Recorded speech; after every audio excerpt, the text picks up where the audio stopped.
Welcome to this week's BS, where we'll be covering the stuff that happened this week in sports, all of it being the most significant stuff that happened, the most significant stories.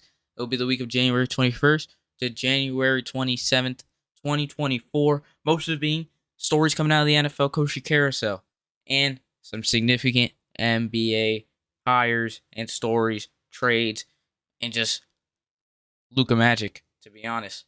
All right, first, the most important, the most significant, the biggest hire this year with coaching, probably the biggest hire in the last 5 years when it comes to coaching.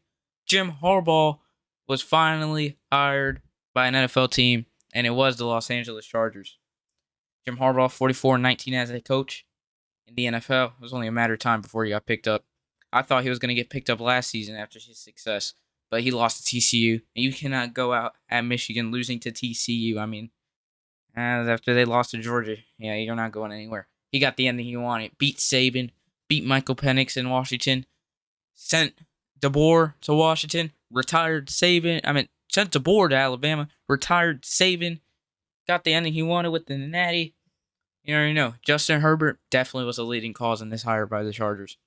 Jim Harbaugh, a former quarterback himself, has always found success with mid-level quarterbacks. And Justin Herbert, in my opinion, he's not no mid-level quarterback. He is good. He's elite. Justin Herbert had a total of 69 touchdowns in his first two seasons and then fell off to 45 in the last two. I think that was because of the offensive coordinator, the coach being a defensive coach. Now they got an offensive coach, a quarterback's coach. He's always done good with the mid-levels. Alex Smith, Colin Kaepernick, and even J.J. McCarthy at Michigan. Now Herbert finally has the chance to be elite. It's the most ideal spot as the talent is endless for the Chargers.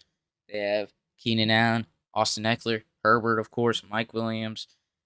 You might have to get rid of like Khalil Max and stuff to start a little rebuild from the defense, maybe, because that's Staley's defense. But and Staley's a terror. You don't really want too much of his fingerprints on the team. But that team has full of talent. This is probably the coach that has the highest chance of success.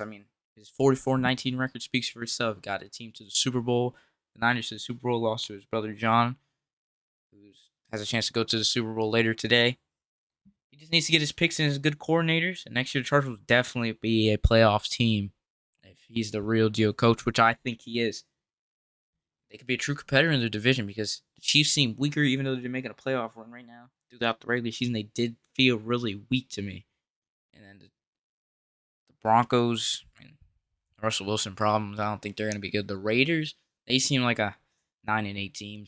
I think 9-8, 10-17. They feel all right. I don't know about the coach. They will get more wins than they did. They'll probably be at the same. I don't know. The Raiders, that's a good question. How will they fare next season? I don't think they're going to be up there competing for the division, but they're definitely maybe a sneaky wild card team. But the Chiefs and Chargers should be competing for the division next year. Those will be some good matchups to watch. The Panthers hired Bucs offensive coordinator Dave Canellis. He did work magic with Baker Mayfield, who seemed broken, who is actually just the Panthers quarterback a couple years ago. He was the scout team defensive end playing for some reason. They didn't start him really. They didn't see anything in him, but the Bucs did pick him up this season, had great success, making it all the way to the division round, and almost could have had a shot at beating the Lions, who are in the conference championship, competing to be in the Super Bowl against the Niners today. Hopefully, he could do what he did with Baker, with Bryce Young, as Bryce Young didn't find any success being the first round pick last season. He's in the worst situation. First round picks are usually in the worst situation, unless you're the Bears. It's not a bad situation, Caleb Williams. I don't know what you're thinking. I think he can maybe do a Bryce Young, but I don't see Bryce Young being too good. I see CJ Stroud. He's been crazy good, so it's kind of unfair seeing this great rookie quarterback and then you're looking at Bryce Young and he didn't do good in the worst possible team. Panthers were absolute garbage this season.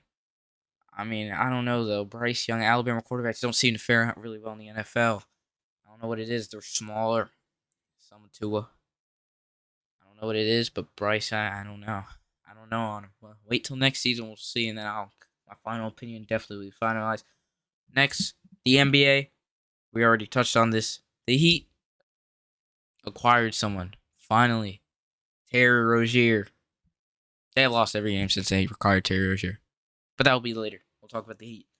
The Bucks fired the coach Adrian Griffin after a 30-13 start. Isn't that crazy?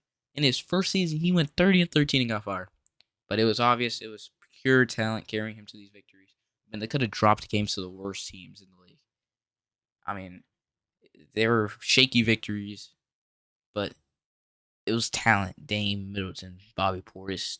Apparently, the whole locker room turned on him.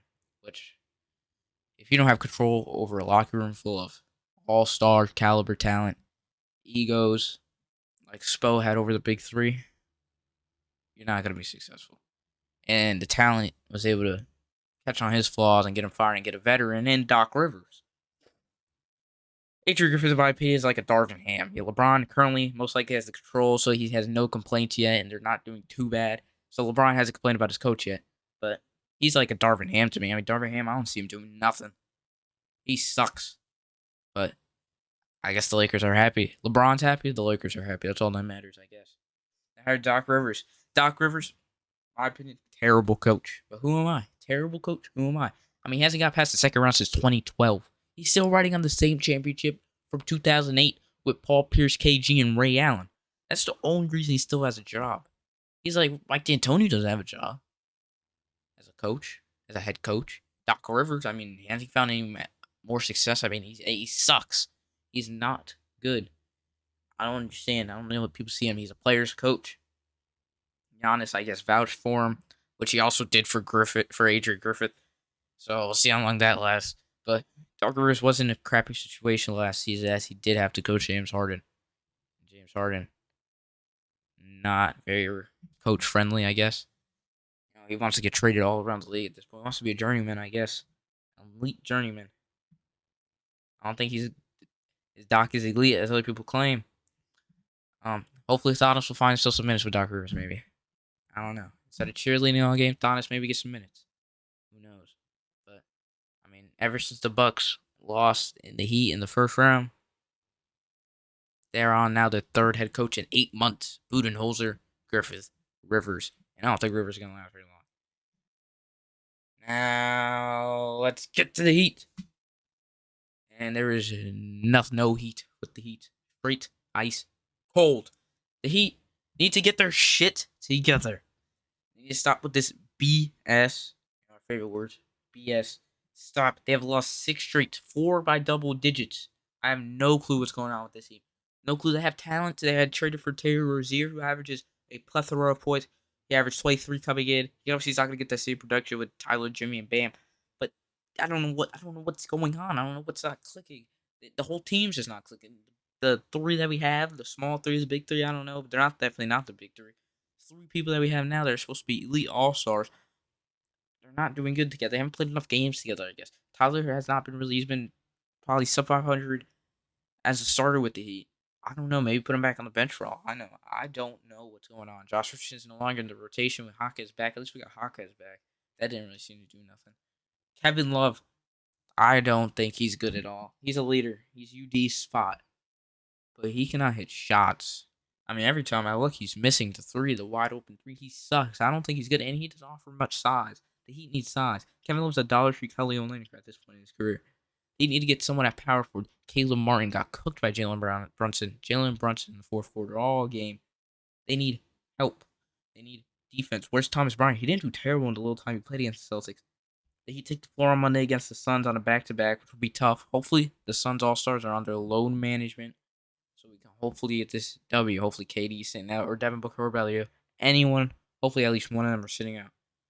Hopefully. Because if not, I don't see us beating the Suns. Lastly, the Mons have yet to sign nobody.